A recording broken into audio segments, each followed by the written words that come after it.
आपल्या महाराष्ट्र राज्याचा काही नियम आहेत. काय नियम आहेत? आषाढी एकादशीची पूजा मुख्यमंत्र्याच्या हाताने आणि कार्तिकीची पूजा उपमुख्यमंत्र्याच्या हाताने. मग वारकऱ्याने थोडं आंदोलन केलं. अरे आम्ही पायी चालवतो, 34 तास उभं राहतो, एखाद्या वारकऱ्याची तरी जोडी राहू द्या. शासनाने त्याला मान्यता दिली. पांडुरंगाची पूजा पूर्वी शिवाजी महाराज करायच्या आषाढीला. मग शिवाजी महाराजानंतर महाराष्ट्राचा जो मुख्यमंत्री राहील नंतर इंग्रजाच्या काळाला, पण इंग्रजाच्या काळानंतर शिवाजी महाराजाच्या पूजेच्या नोंदी सापडल्या. मग महाराष्ट्राच्या मुख्यमंत्रीला पूजेचा मान भेटला. मग आता बघा कोण कोण पूजेला राहतात. मुख्यमंत्री, त्यांची मिसेस, वारकरी, वारकरीची बायको. जे पहिला वारकरी जोडी निदर्शनाला असेल त्याला. यंदा आमच्या नगरचे नेवासा तालुक्यातील वाकडी नावाचं गाव आहे, काळे पाटील यांना पूजेचा मान. निष्ठावान वारकरी या. वा, आता किती जण आहेत पूजेला? वारकऱ्याची बायको वारकरी, मुख्यमंत्र्याची बायको मुख्यमंत्री. किती झाले? 4 आणि 5वा पांडुरंग. दुसऱ्या दिवशी पेपरला फोटो येतो द्वादशीला, मुख्यमंत्र्याच्या हाते पूजा सुरेश शेठ पार पडली. मग किती जणांचा फोटो यायला पाहिजे? 5च जण. पांडुरंग, मुख्यमंत्री, मुख्यमंत्र्याची बायको, वारकरी, वारकऱ्याची बायको. 5 नसते, 6वा राहतो. कोण? पुजारी. बीच में मेरा चांद फोटो डोकं काढायचं असं. सांगितलं लोणचं कीर्तनातली माणसं हलवावं लागत थोडीफार, म्हणजे बोरा येत नाही असं आहे. पण ते आम्हाला हलावं लागत मधून मधून. मी मुळं आपलं वाईट होतंय मला. कुठेही करा पण मी आवरा असे. एक जातीवंत कलाकार होता, हुबेहूब मूर्त्या बनवायचा, नाद नाही करायचा मला, हुबेहूब. आणि त्या कलाकाराचा हात आपले आमचे गुरुजी ब्राह्मण देवा पुढंच बसलेत माझ्या. त्यांनी पाहिलं, म्हणले बघा आजपासून 12व्या दिवशी दुपारी 12 वाजता तुम्हाला काळ निघाल्याला. काय सांगताय? खोटं असन सगळं पंचांग कुंडळीनं कुकडीनं देऊन टाकेल. जातीवंत ब्राह्मण म्हणतात मला. मग तो कारागीर गरबडला झाला. मग त्याने काय केलं, म्हणा आजपासून 12व्या दिवशी दुपारी 12 वाजता काळ निघाल्यानं रे ना, त्याने त्याच्यासारख्या हुबेहूब 10 मूर्त्या बनवल्या. नाकी डोळी निटास. आणि 12 वाजायला 5 मिनिटं कमी आणि तो त्या 10 मूर्ती जाऊन बघायला. इकडं 5 मूर्त्या, इकडं 5 मूर्त्या, आणि तो स्वतः 11वा. आणि यमराज आले. 5 मिनिट कमी असताना यमराज आले. त्याने थोडं प्राणायामाचा अभ्यास होता त्याचा. त्याने प्राणायाम करून प्राण वडून धरला आणि शरीर निचेष्ट झालं. निचेष्ट झाले, यमराज आले. अरे एकाला न्यायचे पण एकासारखे 11 येतं. काय खूप मूर्ती आहेत. पण यमच येतो, कोणाचा दांडा मोडपा कसा करायचा हे यमाला चांगलं कळत मला. यमराज म्हणले खरंच कारागिरी हो, अहंकार मी कधी जागा होईल सांगता येत नाही. खरंच कारागिरी हो, एकासारखी एक मूर्ती बनवलेली हो, चुकच नाही, फक्त एकच चूक आहे. यमराज म्हणला एकच चूक आहे का? याचा अहंकार जागा जरा. कलाकार होता तो लगेच म्हणला कोणती चूक आहे? यमराज म्हणले हेच चूक आहे. चला पिशी भरा. तुमच्या अहंकारामुळे तुम्ही डिलीट झाला. विठ्ठल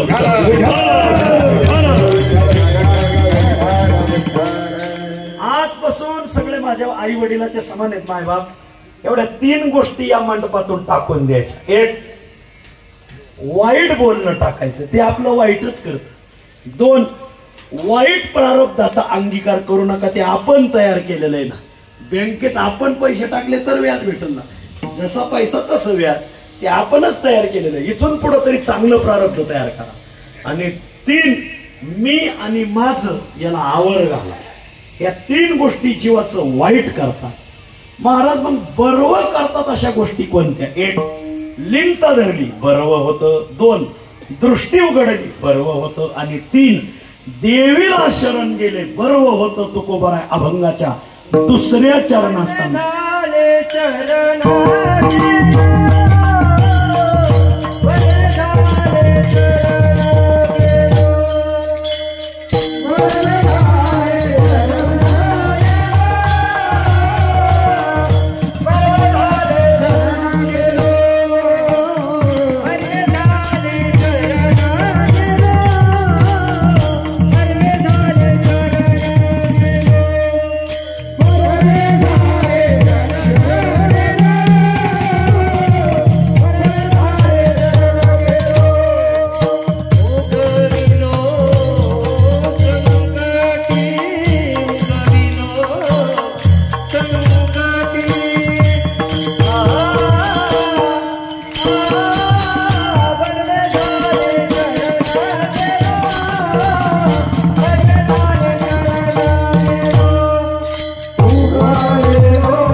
वाईट बोलण्यामुळं, 2 म्हणजे वाईट प्रारब्धामुळं, आणि 3 म्हणजे मी आणि माझं वाढलं म्हणून आपलं वाईट झालं. मग चांगलं कोण्या कारणामुळे होतं? 3 कारण. 1, लिंता धरली तर चांगलं होतं बरं, लिंता धरा मला. 1, 2, नजर आली, नजर उघडा, नक्की चांगलं होतं. आणि 3, आपल्या कुळदेवीला शरण जा, चांगलं होतं. 1, लिंता धरा. गावगाव लोकांना लिंताच राहिली नाही, ताट लोक, किती ताट. ज्ञानोबा उदाहरण देतात, लाटण्यासारखी माणसं. ताट लाटणं कधी खाल्लं असेल ना, आपलं लाटण्या खाल्लं असेल ना. मी जरा आजारी आहे, वारीत माझा आवाज बसला, जरा शब्द उच्चारायला वेळ लागतो. महाराज खांब मोडन, लाटणं मोडत नाही, लाटणं वाकत नाही, खांब वाकत. तुम्ही लाटणं वाकायला गेले, ते लाटण्याची रचनाच अशी राहते. ते दोन्ही पुढून निमुळत राहते, मध्ये जाड राहते. म्हणजे जिथं वाकायचंय ना, ते तिथं जाड राहते. इथं वाकायचं, काही लोक इथं बी छाती काढून येतात, यमाई म्हणते हो घरी. असं लिंता धरा, अंगी भरला ताठा, कोणा ते मानिना, संताची हेळना करीत असे. लय लोक ताट. जुन्या काळातली मंदिरं मोठी पण दरवाजे छोटे. मंदिरं मोठी बांधली, त्यांना दरवाजे मोठे बांधता नसते आले. दरवाजा छोटा का? जे पुढंच वाकत नाही ते देवा पुढं तरी वाकले पाहिजे, म्हणून दरवाजे छोटे. तरी आमच्या गावात एक माणूस आहे ना, आमच्या गावात नृसिंहाचं मंदिर आहे, दरवाजा छोटा आहे, तरी तो काय करतो, असा हात लावितो आणि असा येतो बघा, अरे म्हणलं तो पुढून नाही पण मागून तर वाकलाच ना. हे वाकावंच लागत महाराज. लिंता धरा, वाकत मनुष्य म्हणून. तुकाराम महाराजाचं एक प्रमाण आहे, कठीणाशी बळ जोडा, नम्र पीडा देखेना, नम्र पीडा देखेना, नम्र पीडा देखेना. कठीणाशी बळ जोडा, नम्र पीडा देखेना, नम्र पीडा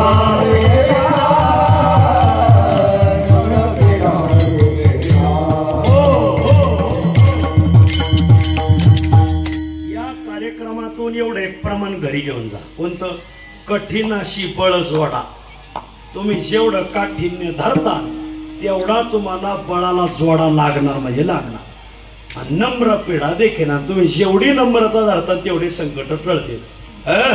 अंबिकीशी शकम नाही, मग तुझा दम जिरायला माणूस भेटणार तुला महाराज. अरे भगवंताची सृष्टी आहे, इथं शेरा सव्वा शेर जन्माला आलेला आहे महाराज. मी वाघ आहे, तुला पिंजरा आहे, पिंजऱ्यात वाघ टाकला का आपाप शेपूट खाली घाली तो महाराज. तसे लय वाघ टारकळ्या टाकणारी पाहिजेत मी. सिंह पाहिला का वाघ बसवतो महाराज. कठीण अशी बळ जोडा. तुकाराम महाराज सांगतात, तुम्ही काठीण्य धरलं तुमच्या बळाला जोडा लागणार. एका बाईचा मुलगा लग्नाला आला, एका बाईची मुलगी लग्नाला आली. त्या बाईने आपला मुलगा घेतला आणि त्या मुलीच्या घरी गेले. नमस्कार नमस्कार. मग त्या मुलीच्या आईने विचारलं कशाला आले. जरा ती बाई त्वरेतच होती ना. हल्ली कलियुगात पोरींच्या आया जमिनीहून चालनात महाराज, आबाळातून चालत येत. मग पोरी बी बर. आणि मग पोराच्या आईने विचारलं, पोराच्या आईला विचारलं कशाला आल्या. पोराची आई म्हणली माझा मुलगा लग्नाला आलाय. म्हणजे मग तुमची मुलगी लग्नाला आली. म्हणजे मग काय नाही, आमच्या मुलाला मी तुमची मुलगी पाहायला आलो. कुठे मुलगी. मुलगी जरा बाहेर गेली होती. मुलीच्या आईने विचारला ह्या मुलाला द्यायची कस मुलगी. हो. कितवी शिकलाय. म्हणले तो BA झालाय. आता मुलगीची आई जरा अहंकारी होती. मुलीच्या आईने विचारलं BA म्हणजे 2च शब्द शिकला का BA. ते बी उलट्या क्रमाने. क्रम असा ABCD. BA शिकला आणि ते बी उलट्या क्रमाने. मुलीच्या आईने मुलाच्या आईची खिल्ली उडवली, मुलाची उडवली. पण ती मुलाची आई शेरात सव्वाशेर होती. ती गप्प बसली. मग तिने विचारलं मुलगी कुठे आहे. म्हणजे बाहेर गेलेली. कशी मुलगी. मग मुलीची आई सांगायला माझी मुलगी लाखात एक आहे, हरणीसारखी चपळ आहे, सशासारखी पांढरी शुभ्र आहे, हत्तीरीसारखी गंभीर आहे, सिंहासारखी दक्ष आहे. मुलाची आई म्हणजे हो हो हो, एखादा तरी माणसाचा गुण आहे का नाही. सगळे जनावराचीच गुण आहेत. याला म्हणायचं कठीणाशी बळ जोडा. शेरा सव्वाशेर भेटतो, जरा लिंता धरायला शिका. लय अवघड आहे महाराज.